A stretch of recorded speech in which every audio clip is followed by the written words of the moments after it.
Yo, what is going on, everybody? It is Cheska here once again from InfiniteTechReviews, and today we're going to be reviewing Grand Theft Auto episodes from Liberty City. But before we get into that, I'm here with Nikki. Hey. And this game is pretty much a continuation from our last Grand Theft Auto review, Grand Theft Auto IV, or 4 for you guys that don't know nomenclature. I don't know what the fuck I'm talking about. Anyway, first let's get into graphics. So graphics are fairly similar to Grand Theft Auto IV. I mean the original, of course, and I refer to IV, it's the original. But this one does seem to be maybe a little step up. Not really, kind of. Less lag issues I noticed in this game, which I love. But of course, it is a newer one. Now, the one problem I do have is with Lost and Damned, it looks staticky. Like kind of with the whitish popcornish thing going on in the background, and it really pisses me off. Now, I noticed this on the PS3 version and the Xbox version, so I'm starting to think it's the game and not my TV or game console, if you will. So Nikki, what do you think? Yeah, I noticed the same thing with Lost and Damned too, but I didn't really play that one just because yeah, I'm really not keen on that one. I like the Battle of the Gay Tony better just because there's like more stuff to do to me. But I do think that this game brought a more HD graphics to it. But yeah, I like it better than GTA IV, but it's not really that much of a change. Yeah, okay, so pretty much I'm going to give graphics a 8 out of 10. Fairly similar to the last one, but there is some minor improvements. So, yeah, stay taking a step at a time, I guess. So, Nikki, what are you going to rate it? Yeah, I'm going to go up a 0.5 from my last rating. So I'm going to give it a rating of 8.5 out of 10 just because there's like just like HD look on it now. Okay, so pretty much I gave what you did last time, and you're giving 0.5 of what you did, so that's pretty bad. Anyway.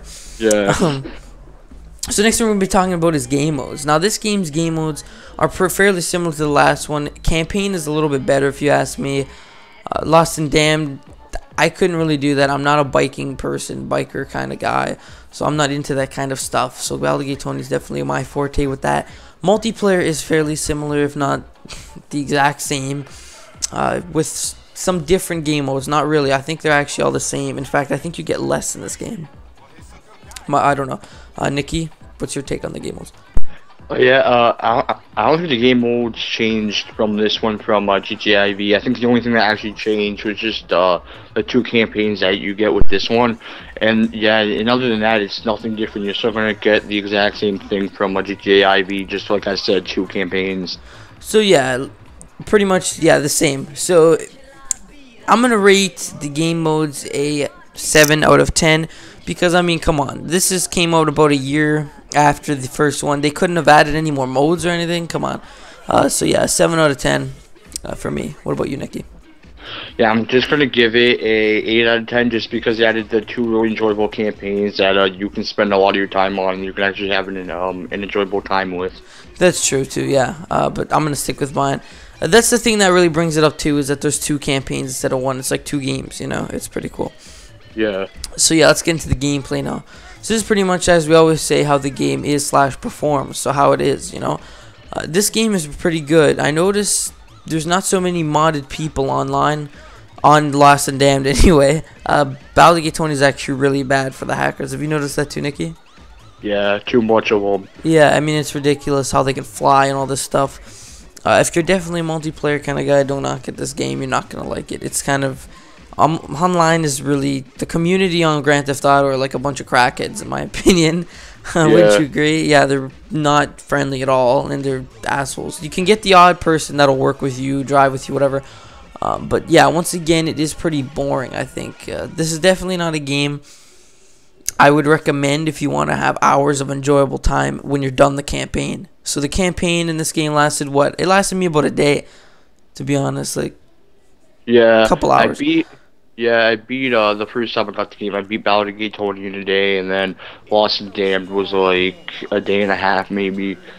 So yeah, I mean, very less time consuming than the first one, but again, it was supposed to be just an add-on, so I can't expect too much from that. But so I'm gonna step it to you, Nikki. What do you think of the gameplay?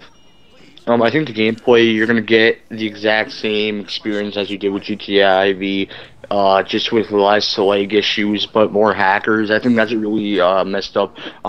online on this one. But yeah, other than that, like I mean, there's nothing really to talk about. It's the exact same thing as GTA V, just little like tune-ups here and there. Yeah, and one thing I want to add is the cars. There's many different, well, not many, but there's some different cars to choose from in this game. Oh yeah, I forgot about that. Yeah, but other than that, yeah, there's not too much added. So I'm gonna give gameplay rather, a 7 out of 10 because they should have added some different crap to it. A little bit, made some minor, even map change. Come on, it's the exact same map for Grand Theft Auto IV. So what are you gonna give gameplay, Nikki? I'm gonna stick with my GTA V score, which is 7.5, just because the only thing different you're gonna get with multiplayer per se is just it's less lag issues, but you're gonna get those hackers and assholes in there, so it's gonna make your experience as worse as GTA V did with lagginess. So it's not really a win-win situation if you think about it. Yeah. So if you guys enjoyed this, please give the video a like or a thumbs up, and please give us some corrective criticism, I guess you call it, in the comments below. And if you're not already, please subscribe. Hope you guys enjoyed this review on Grand Theft Auto episodes from Liberty City. Pshaw. Peace and pshaw.